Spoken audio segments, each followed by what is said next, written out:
Hi guys, in this video I will show you that how to compare two different documents in your Microsoft Word. So first go to the review section and here you have to just search for the compare. So you have to just click on this compare and you will see the compare option on the first.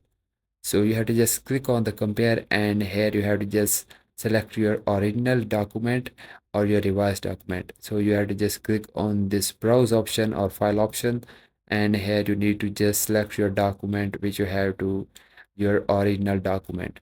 So once you select that and in the revised document just click on this browse option and select your revised document or the second document.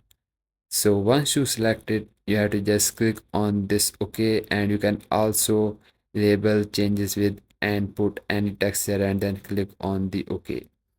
So once you click on the OK, it will just compare the documents and here you can also minimize it or the change its length.